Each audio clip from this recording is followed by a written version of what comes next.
جناب صبا اکبر آبادی کے مرثیے پر گفتگو سے پہلے ان کا شعری سفر نظر میں ہونا ضروری ہے۔ انہوں نے غزل سے اپنے شعری سفر کا آغاز کیا اور تقسیم سے بہت پہلے سن 34-35 میں انہوں نے پہلا مرثیہ بھی لکھا۔ اس مرثیے کا نام ہے، عنوان تھا شکست یزید۔ یہ سن 1936 میں شائع بھی ہو چکا۔ اس سے ہم یہ اندازہ لگاتے ہیں کہ صبا صاحب نے غزل کے ساتھ ساتھ، رباعیوں کے ساتھ ساتھ اور دوسری اصناف سخن کے ساتھ ساتھ مرثیے کو بھی اپنے مستقل اظہار جذبات کا ذریعہ بنایا اور اس میں وہ آگے بڑھتے رہے۔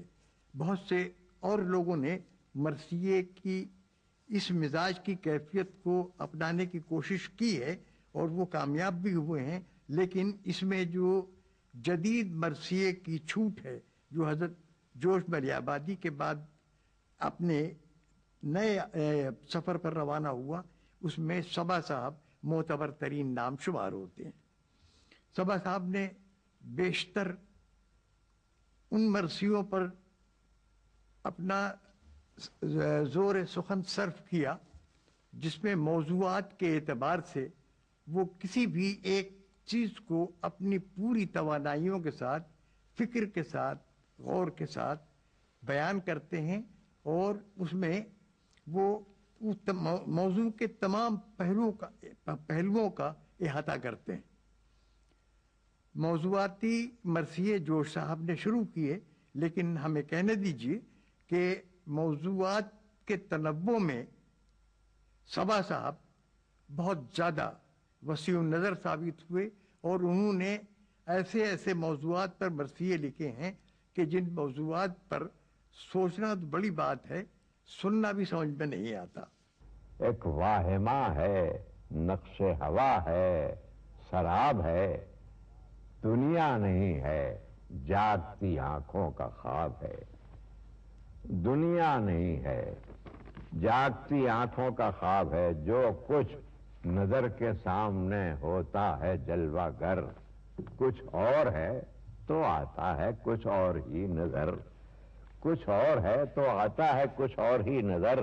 یہ باغ و دشتوں کو ہو بیابان و بحر و بر، یہ رنگ و نور غنچہ و گل، شعلہ و شرر۔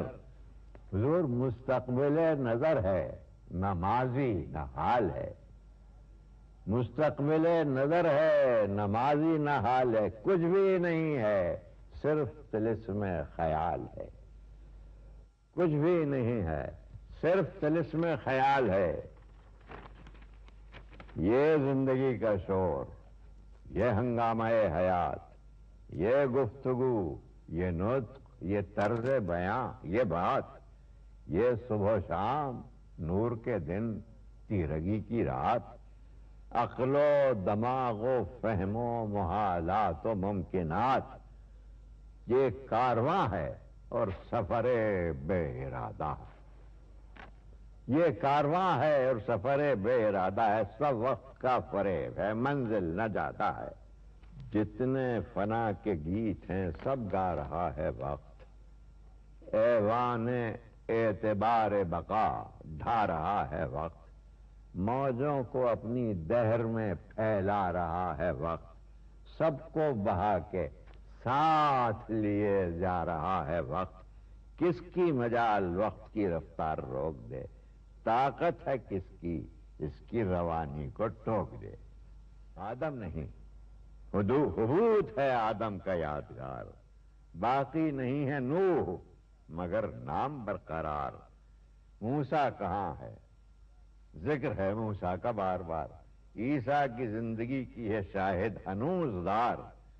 فیض محمد عربی، فیض محمد عربی فیض عام ہے جس کے بسم وقت محمد کا نام ہے۔ اللہم صلی۔ اگر ہم اپنے 3-4 بڑے جدید مرثیہ نگاروں کے کام کو سامنے رکھیں تو صبا رغبادی صاحب ان میں سب سے نمایاں اس بنا پہ نظر آتے ہیں کہ انہوں نے جدید مرثیے کا آغاز کیا اور جدید مرثیے کو ایک ایسا موڑ دیا جس کے بعد آپ دیکھیں گے کہ سبھی نے ان کی تقلید کی اور سبھی نے پھر ان کے انداز میں موضوعات پر مرثیے لکھنے شروع کیے. لیکن مرثیے میں جو رسائیت ہونی چاہیے، اس میں جو اعلیٰ اقدار کی وکالت ہونی چاہیے، اور جس طرح اعلیٰ اقدار کو کربلا کے کرداروں نے برتا ہے اپنی زندگی میں، اس لیے نہیں برتا کہ کوئی کمانڈ شو تھا وہ، بلکہ وہ ان کے اندر ان کے بطون ذات کا معاملہ تھا. وہ تخلیقی اس طرح سے ہوئے تھے کہ انہیں ان تمام اعلیٰ اقدار کی پاسداری اور اعلیٰ اقدار کو پیش کر کے نمونہ تقلید بننا تھا پوری دنیا کے لیے. اس لیے میرا خیال یہ ہے کہ صبا رغبادی صاحب نے اس ذمہ داری کو سمجھا کہ جو بھی کیفیات تھیں عاشور کے دن، ان کیفیات کو محسوس کر کے آج کے انسان کی حیثیت سے انہوں نے یہ دیکھا کہ کس طرح سے وہ آج کے انسانوں کو ان تجربات سے گزاریں جن تجربات سے وہ کردار گزرے تھے. جوش پر آیا ہوا ہے جذبہ صبر و رضا، بے حقیقت ہو گئے ہیں ظلم، بے معنی جفا. ابتدا جس کی ازل تھی اب ہے اس کی انتہا، اپنی پوری شان سے ابھرا ہے حسن کربلا. اب کون سی منزل رہی اس جوش ایمانی کے بعد، اور ہمت بڑھتی ہے ایک ایک قربانی کے بعد، اور ہمت بڑھتی ہے ایک ایک قربانی کے بعد. ہائے کیا دن ہے مدینے سے نکلتے ہیں حسین، طے شدہ جو راستہ ہے اس پر چلتے ہیں حسین. دین احمد کو سنبھلنا ہے سنبھلتے ہیں حسین. اب رخ تاریخ ملت کو بدلتے ہیں حسین. اس اندھیری رات میں پھر روشنی ہو جائے گی، موت چھو لے گی قدم اور زندگی ہو جائے گی. موت چھو لے گی قدم اور زندگی ہو جائے گی. کربلا اجڑا ہوا جنگل، گلستان حیات. کربلا جس میں اجل کا نام سامان حیات. کربلا میں موت کا قصہ بعنوان حیات. کربلا جان وفا، جان ولا، جان حیات. کربلا کا کام اولاد نبی کا کام ہے، اور کربلا میں جان دینا زندگی کا کام ہے. سب سے بڑی بات جس کی طرف میں توجہ دلانا چاہتا ہوں ادب کے حوالے سے، جو احباب اس وقت موجود ہوں اور سن رہے ہوں، تو میں آپ خاص طور سے گزارش کروں گا کہ اس پہلو سے ضرور دیکھیے کہ عنوانات کے تحت جو مرثیے لکھے گئے ہیں، جو جوش صاحب سے اس کی ابتدا ہوتی ہے، وہ میں نے حوالے دیے.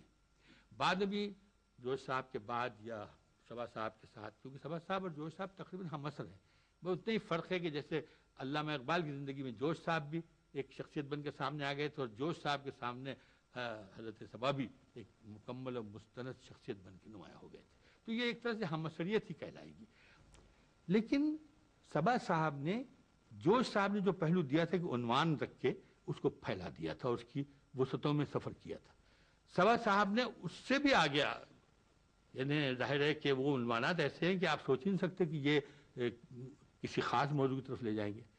ویسے چند عنوانات مشترک بھی ہوتے ہیں، مثلا جیسے روشنی، نور، کعبہ یا منبر، وحدانیت. یہ ایسے عنوانات ہیں کہ پتہ چلتا ہے کہ یہ ایک خاص موضوع کی طرف جانے. لیکن وقت، نور یا شباب اور ارتقاء ہے ترقی، اب ایک بڑے کھلے عنوانات ہیں. اب اس میں جب ان حوالوں سے دیکھ رہا تھا، مختلف مرثیوں کا مطالعہ، ظاہر میرے مختلف مرثیے زیر مطالعہ تھے، تو ایک نام گزرا ہوا.